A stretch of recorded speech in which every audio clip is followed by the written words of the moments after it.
if the public is shown that repeatedly and consistently scientists were holding back the facts from them, whether it was because scientists were afraid they would panic the public or whether scientists were trying to protect their own interests, that would completely break the trust between non-scientists and scientists.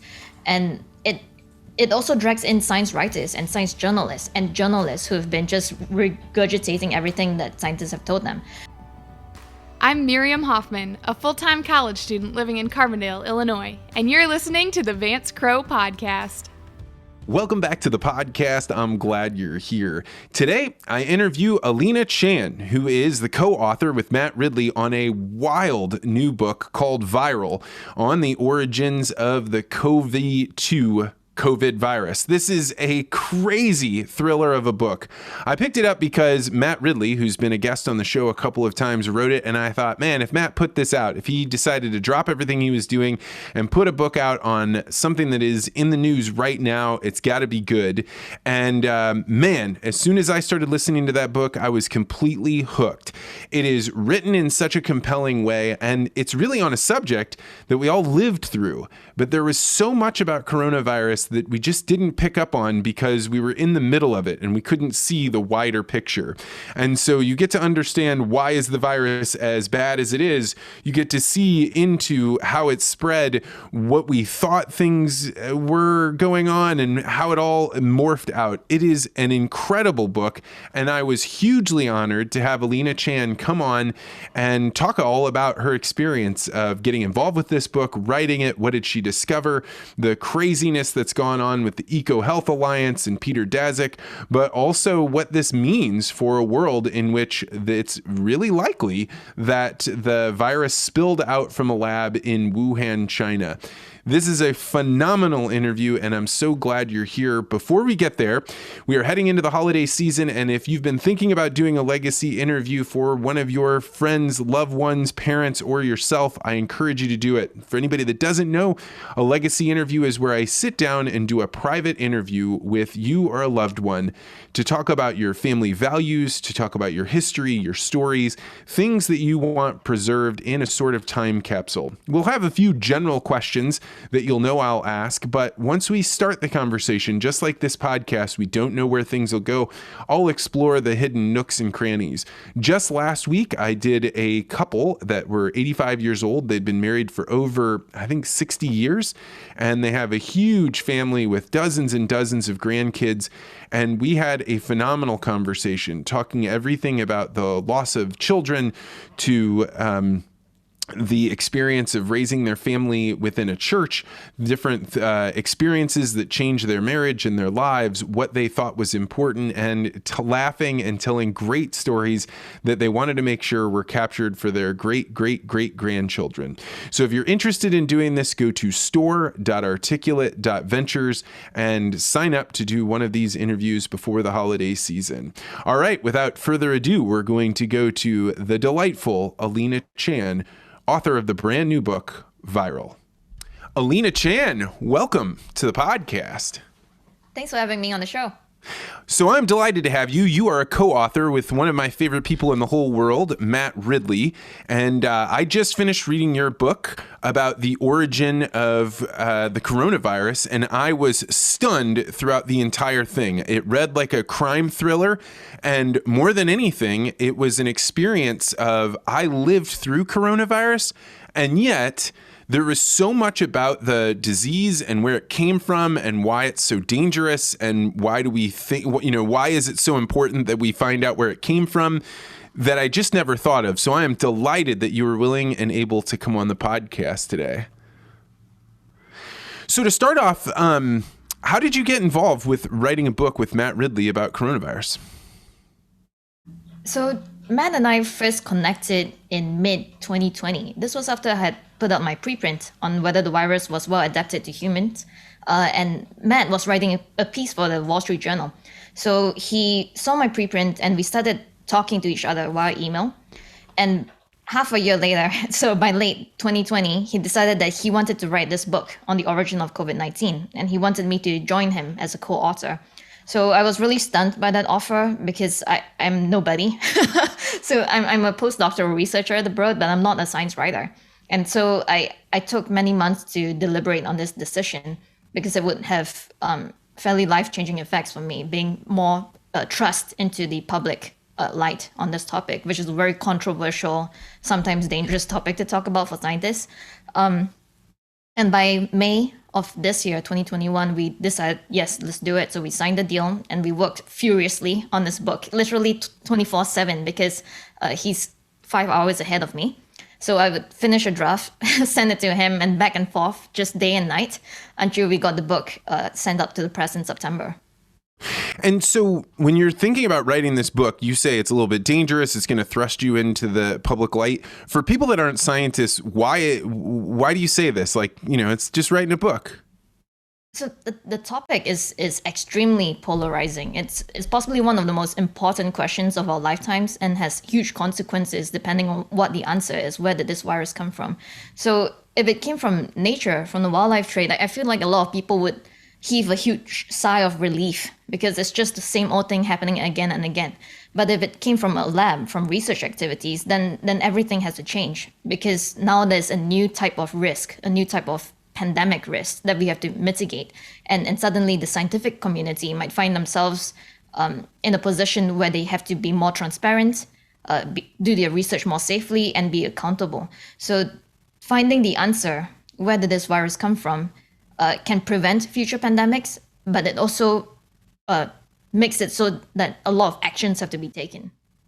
So why is it not obvious where the virus came from? It seems like every other virus that's been out there, we're like, Matt, we found the culprit animal and we know where it's at. But this one, why is it that we don't know? So right now, you're right. There's no definitive evidence for either a natural or lab origin. There have been efforts made to look for the intermediate host, the proximal animal source of this virus, the original animal population that gave this virus to humans. But almost 2 years since this virus has emerged in Wuhan, there's been no trace of this animal. So they cannot find a proximal animal source of the virus. On the other hand, for the lab origin, this virus emerged in a city where the lab doing this exact type of research, collecting all of these diverse SARS-like viruses, making novel and sometimes dangerous genetic modifications to them, was based in this city. So despite this huge coincidence, that hypothesis has not been properly investigated. The extent of the investigation was just asking the scientists that, did you leak this from your lab? And of course they said no. So we're at this situation where what we need now is a systematic investigation. There are still many routes that can be investigated. So we're not at the hopeless dead end yet. So when COVID first hit, and all of a sudden I went from being on the road all the time to being in my house, I started running the podcast all the time. And Matt Ridley was one of the first people we had on to talk about COVID. And I remember very clearly, he was talking about, like, why are they eating all these exotic animals where, they have all this interaction with bats. And I remember it being a rather profound experience when I started hearing Matt explore the idea that it might be a lab leak, because this was one of those things that if you even put this out into the world, that you thought this came from a lab, you were xenophobic, you somehow didn't like the Chinese, you were being unfair, you were being a conspiracy theorist. What changed his mind, your mind, to saying, like, hey, this is something we really need to dig deeper into? I think for a lot of experts, scientists, and journalists, like, the turning point was the joint China-WHO investigation. So the World Health Organization had begged China for about a year to please let them come in and take a look. So in January of 2021, they finally got to go in. And when they came out, they tried to tell people that a lab leak was extremely unlikely, but yet they said that it was possible, more likely, that this virus had emerged from a block of frozen meat imported across borders or something into China. So when people saw that, they realized that, one, no investigation was properly done, so they had no access to data, but that they were also heavily influenced by the Chinese half of the team, which were trying to push a narrative that this virus had not originated in China. And so I think it was extremely concerning, and that's when a lot of scientists really stepped up and wrote open letters, published in the Wall Street Journal, published in Science Magazine, asking for a proper investigation of both natural and lab-based origins. So let's actually talk a little bit. One of the most interesting parts of your book to me was explaining why COVID was so much more dangerous than other things. Like, can you talk about just, because when we've been living with it for so long, I think people just think like, it's dangerous. It's more dangerous. I don't really know why. What makes COVID a different sort of disease than what we've seen before? So this virus is extremely stealthy and tricky to contain. And other scientists have brought this up too. Trying to shut this thing down, trying to eradicate it has become near impossible now. Because the first thing is that it can spread before someone even has symptoms. So how do you even try to contain something like this, where someone could just be asymptomatically spreading the virus to everyone around them? And the second thing is that it has extremely long incubation time of up to 2 weeks. So for SARS-1, there was much less. It was like within a week, you should develop symptoms. But for SARS-2, you can just be walking around the streets, taking international flights without any symptoms for 2 weeks, and then suddenly you started a super spreader event somewhere at a wedding or a funeral or something. So it's extremely hard to contain. And we have seen how successful it is. It's infected now at least 250 million people. And so it's been given plenty of oxygen, plenty of opportunity to mutate and evolve to handle human pre-existing immunity. So even though you've been infected by COVID before, you can get reinfected again and again by emerging variants over time. So at this point, it's just near impossible to eradicate. Like there's no way. And when it gets inside of you, there was a part about the book, you were talking about the ACE inhibitor and how somehow this is what regulates blood pressure, which is why young people have not had that big of a problem with it. But for older people or for people that have comorbidities, this causes major issues. Can you remind me what part of the book that was in? Yes, so it should be in chapter 2, if I'm not wrong, about viruses. So we talk about how SARS-1 and SARS-2 both use the same entry receptor. So they bind to this protein called human ACE2. It's expressed on different cells in your body, and it's expressed really prolifically all over your body, even in your muscle cells, in your blood vessels. And so when the virus sees this protein sticking on cells, it latches on and it recognizes it and enters your cell and infects you. But SARS-2 also has this very unique feature called the furin cleavage site, which is also in its spike that latches onto the ACE2 receptor. So this furin cleavage site gives it a lot of novel properties compared to SARS-1. And so a lot of scientists who've studied this furin cleavage site, they say that without this feature, SARS-2 would not be a pandemic virus. And it's precisely this feature that is extremely controversial. A lot of scientists, even top virologists, are undecided whether or not it's natural or whether it was inserted into the virus in a lab. So let's talk about a furin cleavage site. What does that mean? Why is that so rare? And, why does this single feature say, this means it's not really natural? So amongst all of the SARS-like viruses we've seen to date, SARS-CoV-2 is the only virus with this furin cleavage site insertion in the spike. And so the advantage it confers is that it makes the virus much more infectious. So it primes the spike for binding onto the human ACE2 receptor, but it also allows it to fuse with other cells much more quickly. So when you've infected one cell and it fuses with all the surrounding cells, you create these abnormal structures in your body, and that's part of the danger of the disease is that there's so much fusing of your cells that all the fine structure is gone. So for example, in your lung, all of that fine structure is gone. So and that's why a lot of people have huge respiratory failure, or it does the same thing in your heart. And so a lot of people with underlying diseases and with heart disease, for example, they are more susceptible to COVID-19 severe outcomes. And so this feature is unique to SARS-CoV-2 amongst all SARS-like viruses. And there are furin cleavage sites at a similar position in distantly related coronaviruses, but till today, SARS-CoV-2 is the only one within its family. And so it is possible that it emerged naturally. It's completely possible, but we have not seen any evidence of that. But it's also possible that it emerged in a lab, because in the years leading up to the pandemic, scientists working with these viruses had started a trend of inserting these features directly into the spikes of novel coronaviruses they picked up in the wild. So both hypotheses are on the table. So you brought up the lab part again, which is when the story goes from like, this is an interesting virus to being like a crime thriller, is that you don't really think that it's a biological weapon. You don't think people were sitting there tinkering away, trying to release this into the environment to harm people. What is your hypothesis? Why a lab leak, and what do you think people were doing messing around with these viruses at all? So the lab leak is actually not on the completely opposite end of a natural origin. So, for example, for natural origin, the story usually goes is that a hapless person is exposed to an animal that's infected, whether it's a bat in a cave somewhere or whether it's a very sick animal in the wildlife trade, so in the markets or at a farm.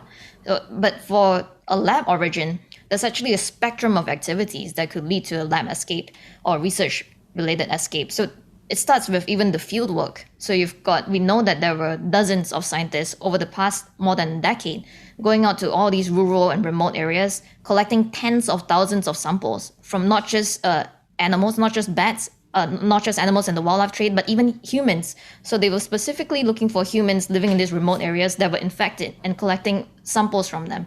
So during this process, they themselves might have been exposed to a infected animal or human, and then brought that infection back into a very densely populated urban center. So to clarify from your book, like this is what it was like hard to wrap your mind around. These were extremely remote places. These were places where the people living in the village either never left or maybe left the village once or twice in their entire lifetime, right? They were living outside of a cave, in a place where the only reason outsiders came there was to mine some obscure metal or something like that, and there were bats living there. And so these adventurers were going out, taking tens of thousands of samples, and then bringing them back to, a variety of labs, but in this particular case, Wuhan, right? Yes. So we know that Wuhan had become the epicenter where all of these tens of thousands of samples from high-risk animals and humans were being sent for several years leading up to the pandemic.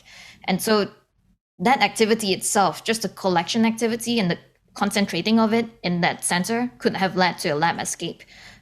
We know that they were doing this work, this research at a very low biosafety level, BSL-2, which sometimes just consists of gloves. So sometimes the researchers just handling all these samples with gloves on. And there's no way this can protect you from an airborne virus like SARS-CoV-2. There's just no way. So other virologists who heard and saw the evidence that this work was being done at BSL-2, they said things like, that's screwed up.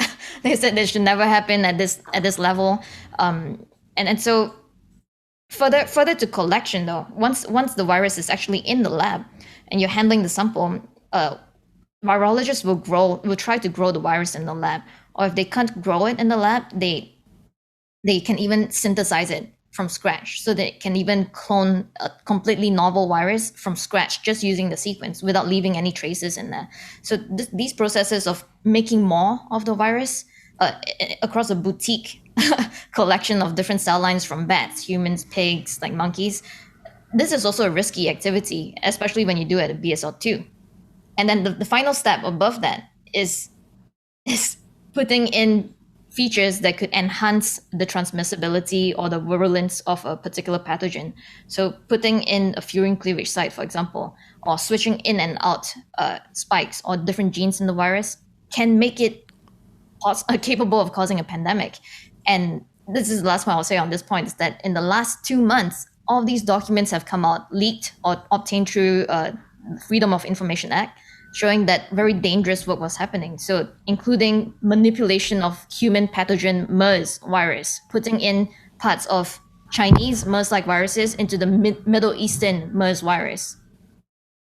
So why in the world would anybody sit in a lab and do this if they didn't have nefarious intent? If you didn't think like, oh, these are people, twirling their mustaches and preparing to do, bioweapon war? The whole purpose or the mission of this work was to predict and prevent future pandemics.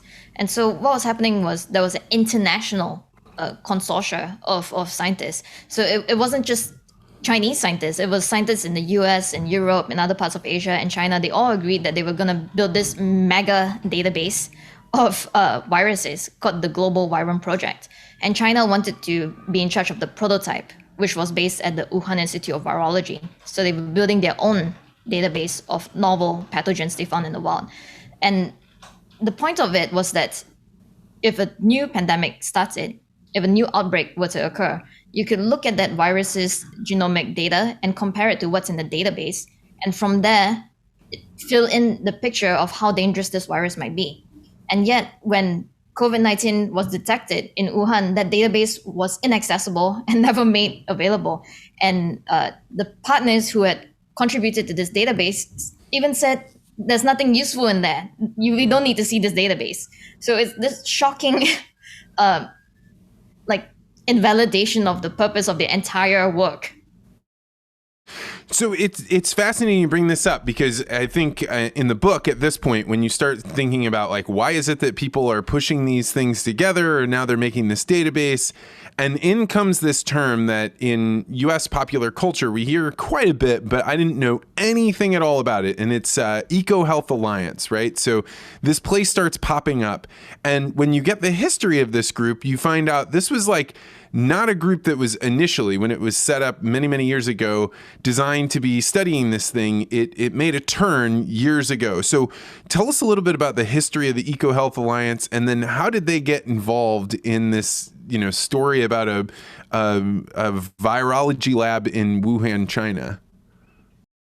So the EcoHealth Alliance used to be a wildlife conservation organization, but I'd say that things changed once Peter Daszak came into the picture. So Peter Daszak is the current president of the EcoHealth Alliance, and he had been working with the Wuhan Institute of Virology, Xi Zhengli, the PI that has got Dr. Xi Zhengli, to track the bat origin of SARS-CoV-1, of the first SARS virus.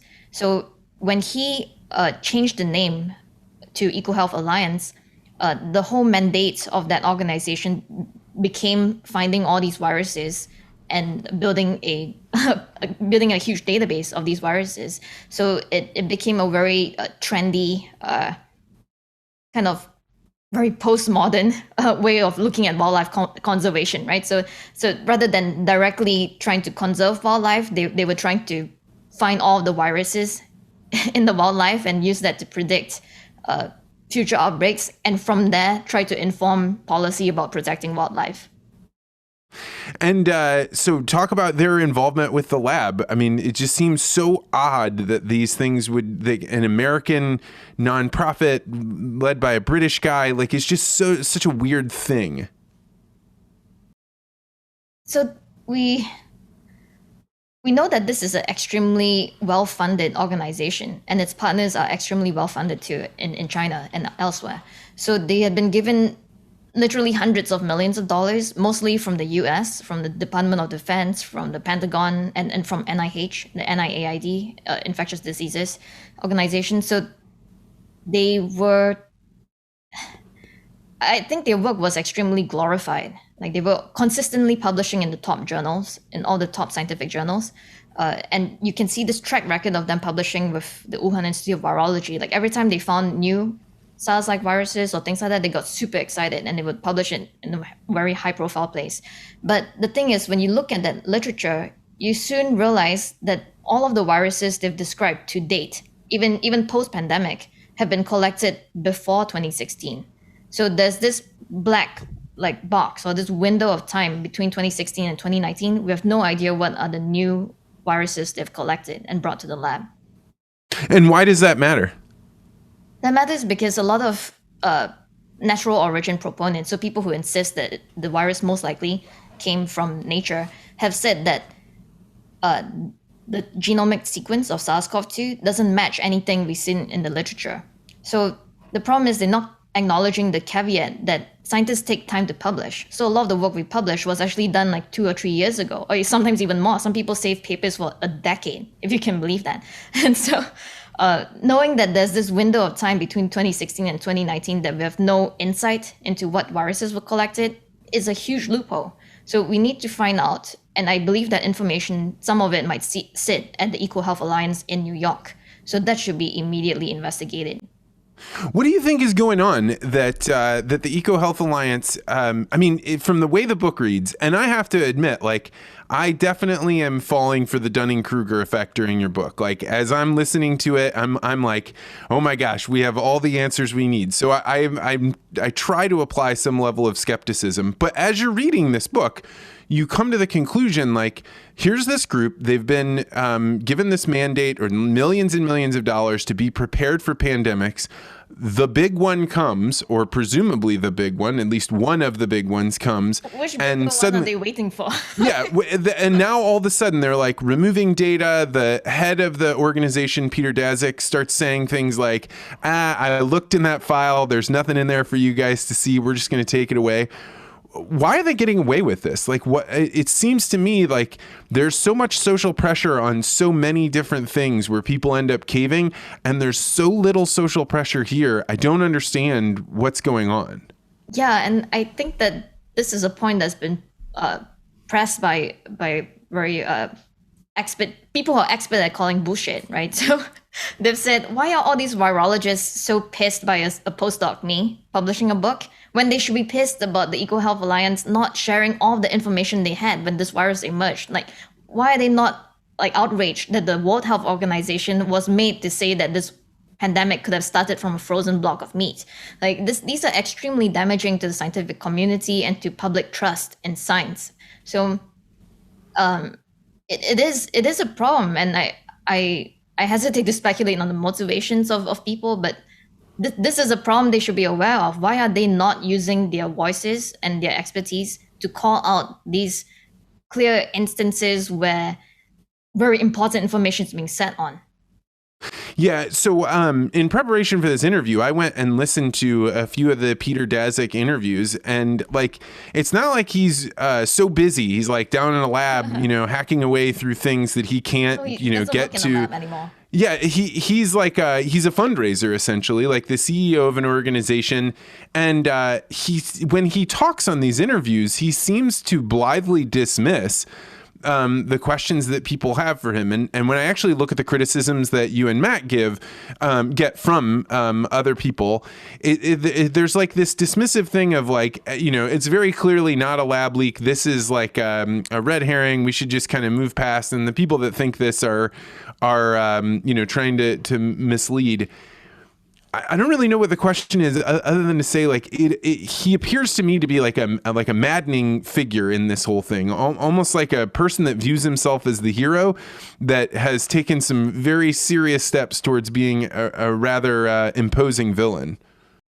Well, I mean, he has on multiple occasions been proven to be extremely misinformed, if I can put that tactfully. So he said that inserting furin cleavage sites into novel SARS viruses was a conspiracy theory. And then 2 months ago, we saw documents leaked from his organization showing that they were proposing to do that in early 2018. He said that keeping bats in the lab is a conspiracy theory. And then we see patents and documents leaked again showing that they were taking bats to the lab to experiment with SARS viruses. Yeah, they were that one's the one that's really crazy. Like, that one is the one where you're like, this appears to be a bold lie, because they had a patent to start colonies inside of these labs, right? They wanted to be able to like build out a facility, because normally you can't domesticate bats, so you have to keep going out to these caves. So they thought, well, what the hell? Why don't we create a system that you could colonize bats inside this lab? And by the way, we're going to patent it. And for him to be out there being like, no, this isn't true, seems absurd. Yeah. Yeah, when the patents are public material, so you can see when patents have been filed. And the Wuhan Institute of Virology filed a patent in 2018 for bat breeding in the lab. So, I mean, and there's just a whole series of this. And if you read the book, you will see just time and again Peter Daszak saying all these things that he calls conspiracy theories. And then a few months later, you find out that they were doing it. So, it's very concerning. And even virologists who think that this virus might have come from nature have expressed concern over Peter Daszak, that he's having a lot of these self-inflicted wounds. So that's actually a perspective that was published in Science magazine by their chief editor, that he says that the EcoHealth Alliance keeps inflicting wounds on themselves, but he's not calling them out for not being transparent. Yeah, I read that article as well, like, and went through and read a whole bunch of them. The big article, the big publications seem to definitely like give him a few digs, but then they're like, really, he's just misunderstood. People just don't understand, this poor lovey, bear. And like to me, so in my life of working in diplomacy and international relations at the World Bank and various large corporations, he seems like a figure that you see quite often, right? One that started up a project, had really noble intents, right? If we can figure out a way to find some new virus or find viruses way before they hit the human population, this is fine. But somewhere along the way, this like spins out of control. And from my read of your book, it's basically saying, hey, the very thing that they thought they were protecting us from may be the thing that they caused. If that's true, if we end up discovering, hey, with irrefutable proof that it was a lab leak, what do you think happens to the world? Like, do people in the lab become personally liable? Does a country end up owing trillions of dollars to the rest of the world? How does this play out? So that's exactly right how you described it. So let's go back to late 2019 or even January 2020. They received news, the Eco Health Alliance receives news that there's a novel SARS-like virus outbreak in Wuhan. What should they have done then? So if they even at all suspected it might have come from the lab, this would have terrified them. Because again, like you said, they were trying to prevent the pandemic, but maybe their work created this pandemic. So what should they do in that situation? And my argument is that in that moment, they should have said something along the lines of this. They should have said, lab accidents happen to anybody. Even the best people have lab accidents. Let's investigate this properly. Everyone respond in a way that you know that this virus could have come from a wildlife market or it could have come from a lab. So that could have changed the course of the pandemic entirely. But for some reason, Peter Daszak went the opposite way. So he wrote a letter, he organized a letter with other extremely prominent scientists who control the funding in science internationally. And they condemned all conspiracy theorists suggesting that this virus did not have a natural origin. So instead of going with the more reasonable approach of saying that it could have been a lab accident, don't worry, let's figure it out, they went with it's a conspiracy theory to suggest that a lab accident could happen and leak this virus.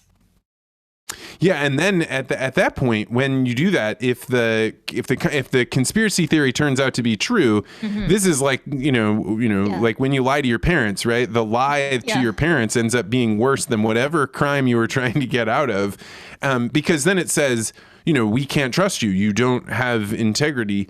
What does the world look like if you find the evidence that this irrefutably was a lab leak? What changes about the world?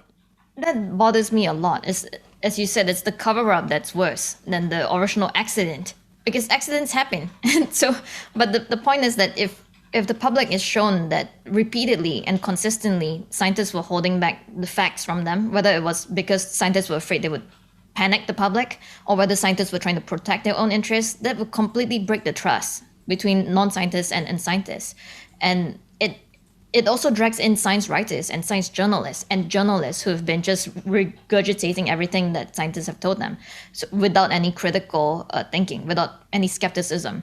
So when that happens, you feed actual conspiracy theories, you feed actual rumors and really, really out there hypothesis like the virus doesn't even exist, kind of narratives by people who have seen evidence that scientists can't be trusted.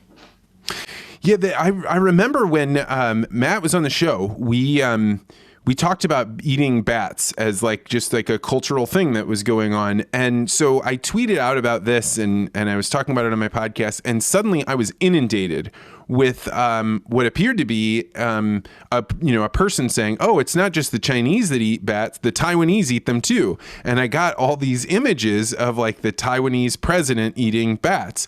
And then I started looking at this account and found out this account was publishing everywhere, and it appeared to me to be a bot.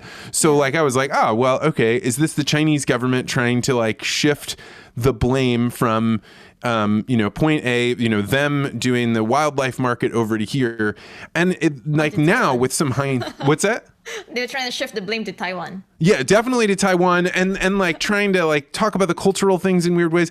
But the thing that really struck me was how important it is, the narrative that comes out within, that gets implanted in people's minds, right? Like the first real story that settles in your mind then has to be unseated by something, which is why the social media sites were starting to ban anybody that talked about these things, to be able to label something as a conspiracy theorist. Like you can try and push people out.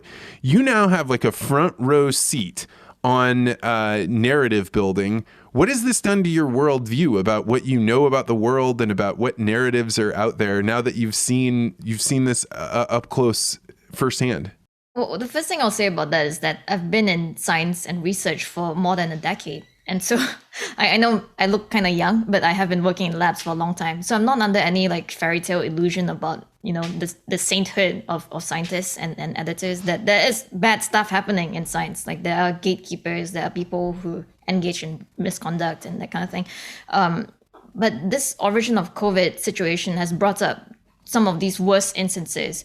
So for example, one case where I think the narrative was really made biased by gatekeeping was that in early 2020, there's just a flurry of papers and news reporters and science research journals pushing the pangolin origin of this virus. Just everyone was going like pangolin nuts. Like there's just like, this must have come from a pangolin. Meanwhile, there was a paper with actual data about the Wuhan market animal cells languishing behind peer review. The editor wouldn't publish it because they thought that there was no way that this data was true, because the data said no bats or pangolins were ever sold in Wuhan markets between 2017 and late 2019. So if that paper had been allowed to be published, immediately everyone would have said, then there's no pangolins in this city. Then where would they have come from? But instead, that paper languished behind peer review to June of this year. So, I mean, yeah, when editors are keeping data, actual data behind bars, then they are corrupting the narrative, like the information that people are receiving. So when we think about the proof that would be needed to show like, hey, this irrefutably was a lab leak, or no, we know it's a zoonotic one, what would that even look like? What is proof now that 2 years have passed since the virus began? Yeah, so looking at past coronavirus outbreaks in the 21st century, so there's no point thinking about stuff when before like sequencing was even invented. So looking at SARS-1, for example, and MERS, like when these were detected, the scientists and the doctors involved extremely rapidly found the animal source, because they could just look at the earliest cases, contact trace them, and figure out the exposures. So for example, SARS-1 actually broke out not once, but at least twice. And in early 2004, when it broke out again, one of the index patients was a waitress. And the doctors who diagnosed her said, are there civet cats, a type of animal that can transfer SARS viruses to humans? They said, are there any civet cats in your restaurant? The waitress said no, but they still went anyway. So they went to a restaurant and there were cages everywhere, and they sampled the animals, they sampled her co-workers, and immediately they found antibodies in them. They found traces of the virus in the restaurant. So that's how you collect evidence for a wildlife trait origin, for example. But in the case of SARS-2, as you said, close to 2 years have passed. They've searched people there. I presume that the Chinese authorities have done contact tracing, but are just not sharing the data with us. They've sampled more than 80,000 animal samples, tested them, and all came up empty. So they tested everything in that market they could find, even the surfaces, and they found 0 animal samples had traces of SARS-2 on that. Because if they did have them, they would be, holding them up on poster boards and showing everyone, right? Like it would be like, we want everybody to know it wasn't our lab that did it. It came from this, mistaken, food market, right? Is your presumption? I think so, because that would be a much less harmful version of the story. And we know from reporting, for example, the Wall Street Journal reported that actually at the end of January 2020, the Chinese scientists had already told the OIE, which is like the World Organization for Animal Health, that none of the animals sampled at that market tested positive for the virus. And so they after that, they kept sampling all these farms and nearby places that had supplied the market and found 0 still. And by May of last year, the Chinese CDC director even came out and said that seafood market, where there had been a cluster of COVID cases, was a victim, and the virus had existed long before. So, if it were a lab leak, do you think there's evidence that will come out or there could be evidence that would come out? Or do you think it's more likely that a whistleblower, somebody that was in the lab that just can't hold it in any longer? I mean, what would it take in order to be able to have the sort of evidence that would stop everyone from, disagreeing with you that it really did come from a lab? So we've seen in past lab-based outbreaks, including the anthrax outbreak in the Soviet Union in the 70s, and also the H1N1 pandemic that also occurred in the 70s, that sometimes it takes time. There are people who know, but it's not safe for them to tell us now. So sometimes it takes even a regime change before they feel safe to come out and say, actually, here is the record that shows that this happened, and that's why it came from the lab. For the anthrax leak, it was actually just as simple as someone forgetting to replace an air filter in the vents. And because of that, the spores blew all over the one side of the city and infected people. And in the case of the H1N1 pandemic, it was said by a Chinese scientist who was investigating it in China that it was most likely a vaccine trial gone wrong. So they had inoculated people with a live vaccine at the time that turned out to be still contagious and ended up causing a pandemic. So I'd say that I'm hopeful for a whistleblower, especially in this era where everything is recorded. You've got phones, like camera phones, like emails, everything can be stored somewhere on a thumb drive somewhere. But at the same time, I think that there are many things we should investigate, and they're even outside of China. So for example, the EcoHealth Alliance that's based in New York City, they must have a mountain of emails and documents that they've exchanged with scientists in Wuhan, like even in the years leading up to the pandemic. Like, why has that not been systematically examined?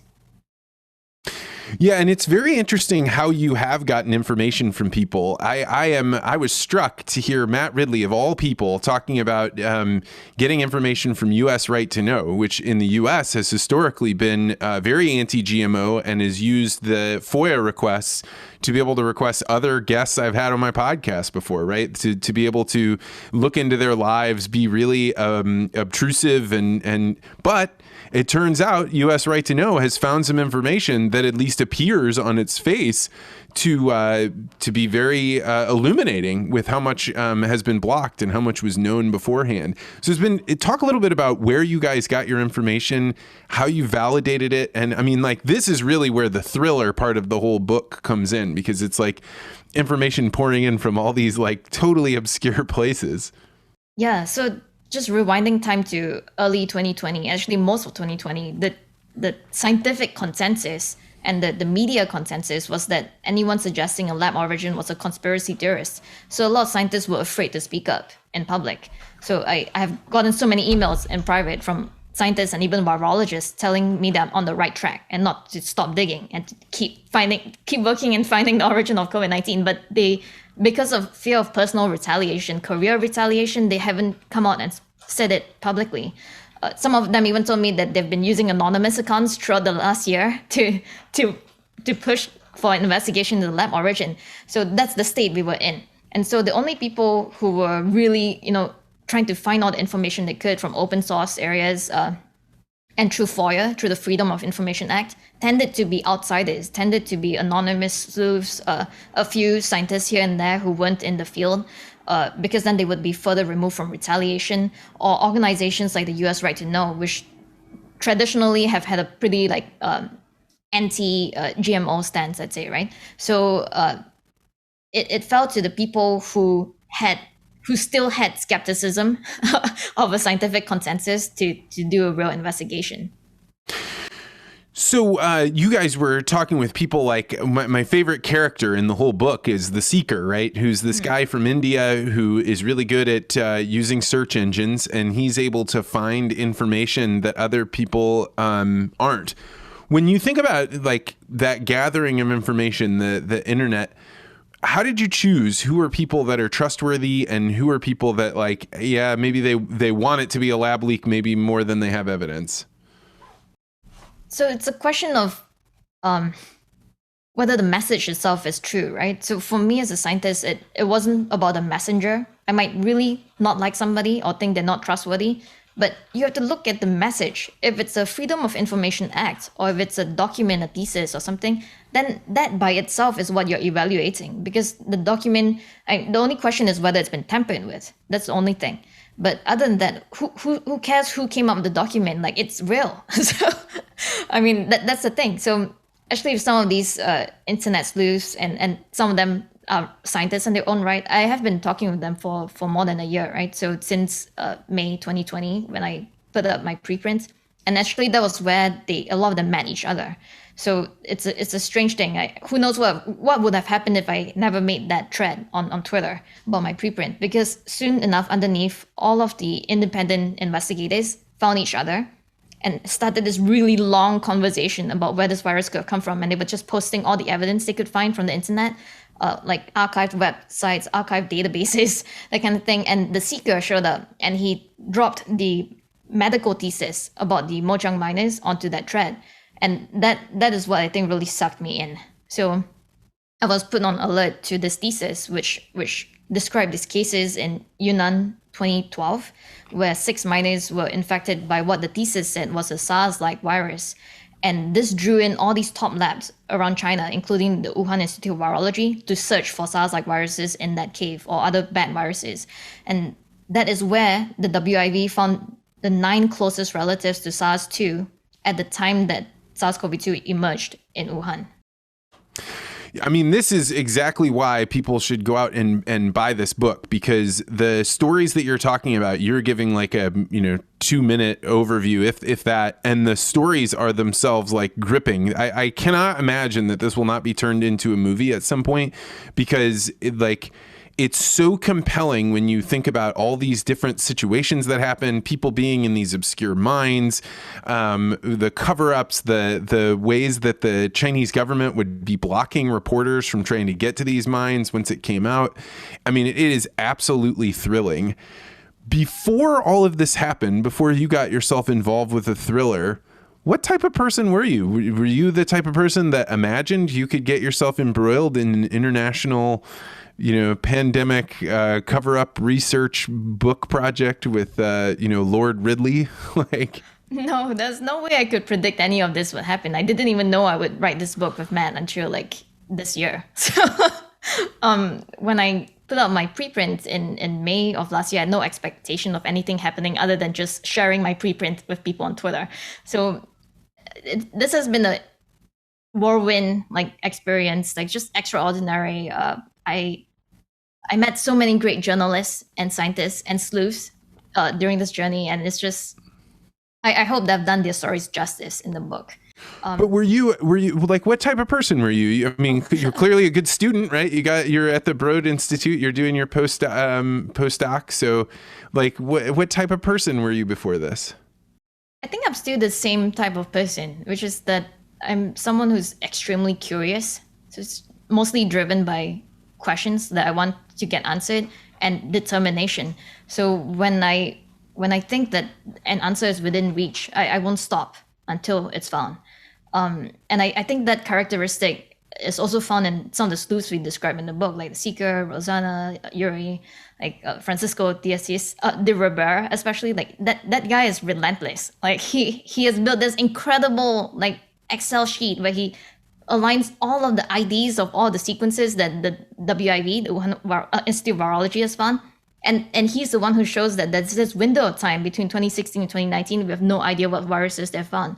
So the book just tells all these stories of extreme determination against an onslaught of people calling them racist, conspiracy theorists, that kind of thing. Despite all this bullying from sometimes virologists and experts, these people have persisted.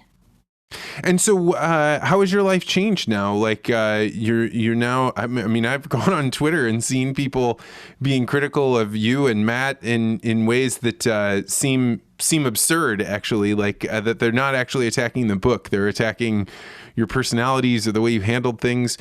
Your life is much more public now. What else is different? Yeah, I mean, I see these attacks, and I think Matt and I have done a really good job, because if the only thing they can attack is us, and not actual content in the book, then we've done a really good job. No misinformation in the book whatsoever. Nothing is factually incorrect. So that's awesome. I thank those virologists for doing that hard work of auditing our book. I don't know what my future will look like, but I just knew that this was something that had to be done. So if everyone is like, I need to protect my career, then we're all just gonna just let this happen, just pandemic after pandemic, without showing that we can track it, that we can hold people accountable, that we can set a precedent for future pandemics. So that absolutely is my first priority, is getting a real investigation going. And I'm confident that there will be one soon, and not by the World Health Organization. Who do you think it will be done by? Who could do it correctly? So there's already signs of a bipartisan committee or commission being launched in the US, but there's also a COVID commission planning group, and they want to make this very international, where they engage experts from more countries and collectively sit down and look at all the data together. But I also think it is important to keep funding independent groups of people who are investigating different aspects of the origin of COVID-19, so that they can be a resource to these larger commissions. So, as you think about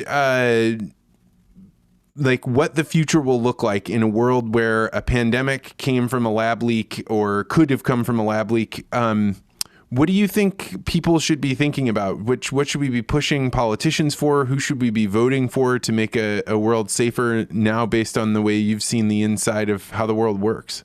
Yeah, it's pretty astonishing that where we are today with pathogen research is where we were 2 years ago before the pandemic. So as far as I've seen, zero measures have been taken to make the scientific research and publishing system robust to exploitation or to unintentional errors made by parties with huge conflicts of interest.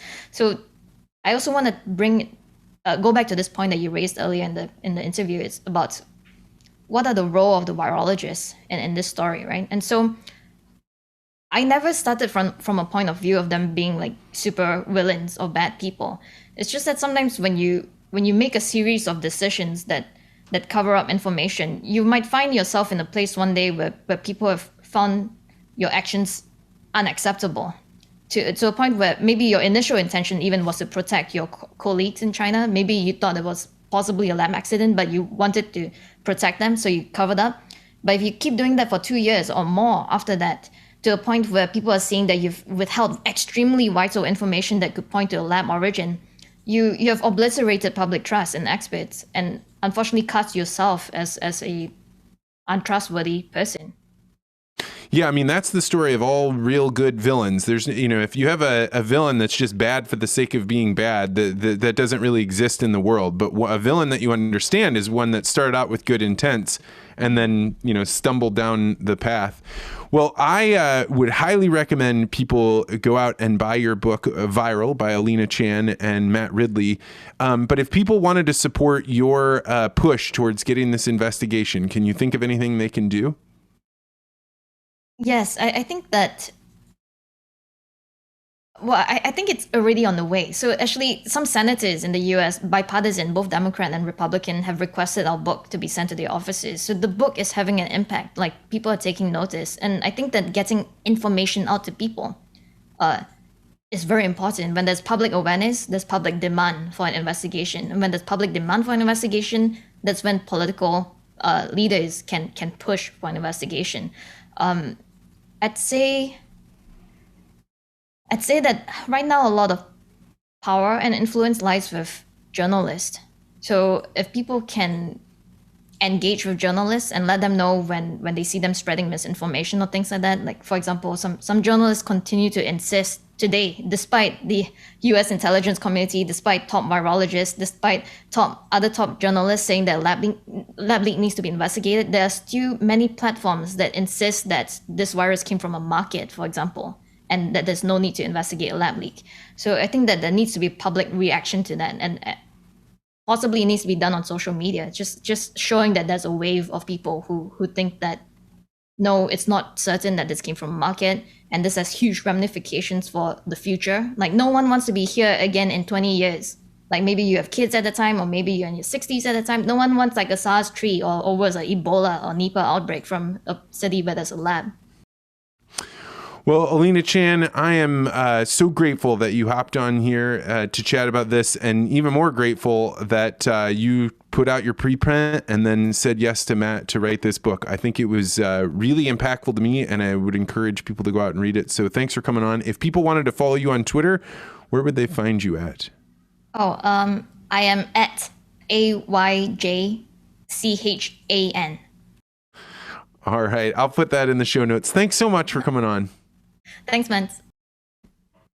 Thanks for checking out this interview with Alina Chan. If you enjoyed this, you might like joining the Articulate Ventures Network. This is a small private group where we get together and talk about the podcast, but also work on projects to help us improve our lives and make ourselves the full person that we know we can be. We run a book club where just this last month we read the book Siddhartha, and we also do things like speaking gyms and circular firing squads and have a Wednesday morning coffee. People that are in the network find that they can talk with other people that enjoy the podcast, but also have all sorts of interactions with other people that think a little bit like they do, but totally differently because they come from a different walk of life. So if you're interested in joining other like-minded people, I highly recommend you go to network.articulate.ventures to find out more. Thanks for watching, and we'll be back next week.